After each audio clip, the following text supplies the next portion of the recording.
A bunch of people mocked me when I said that moderators are liable for whatever content is on their website, because as the moderators, as the people that control the environment and thus are responsible for whatever content is there, because they have all the time in the world to delete people's posts and ban people, so when shit goes down, they should get blamed for it, because obviously they had the time to deal with it. They found time to deal with everybody else for other things that weren't nearly as bad, but, you know, something like child porn gets by the radar and suddenly we don't place blame on them, on top of the fact that it's a human rights issue and the fact that it's just plain wrong. But the fact is that if moderators want to tout how it's their property, even though most websites are a fucking charity and they all e-beg for more and more money, like 4chan, how many fucking times a month does Steve have to have a donation ceremony to fund 4chan, but then turns around and acts like it's his property? Well, then pay for it your goddamn self, Steve. Learn to fucking get a job and pay for the website that you be dictator of. But anyway, my point is that in Thailand, it is considered the law that if you own a website, you are responsible for the content, whether or not you wrote it. If it's on your website, you are liable.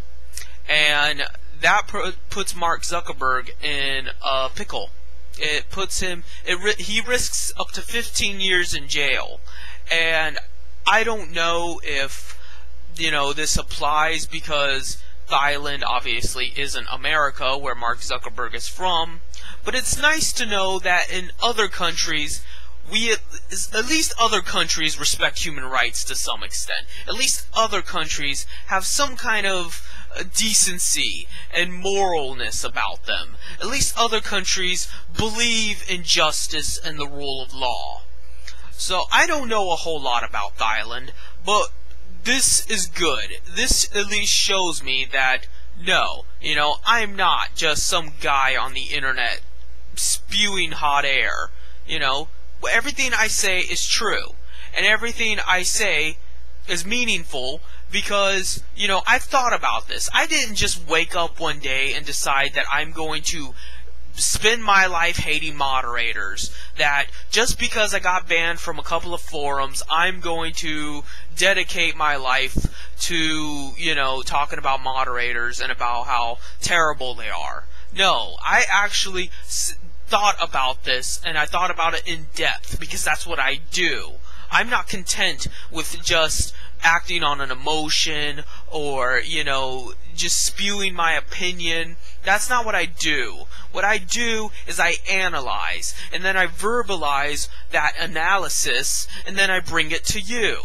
And I have analyzed that there is no reason for moderators to exist, and that all they do is bring tyranny, oppression, censorship, and they reduce the entire demographic that the internet was invented for. It reduces intelligence, it reduces choice, it reduces accessibility, it reduces freedom, it reduces everything. You know, we have the internet so that we can learn, so that we can socialize, so that we can, you know, meet new people, so we can learn new things, so we can enjoy ourselves, and moderators come between that every step of the way. And it's nice to know that at least in Thailand, this is accepted, this is understood. So, that's all I have to say here. At least in one country, Mark Zuckerberg is considered a criminal. And in actuality, he's also considered a criminal in Pakistan, because they consider anything that is blasphemous against Muhammad a crime. And I will link to that article too. I don't particularly agree with that, because who decides what's blasphemous and what isn't?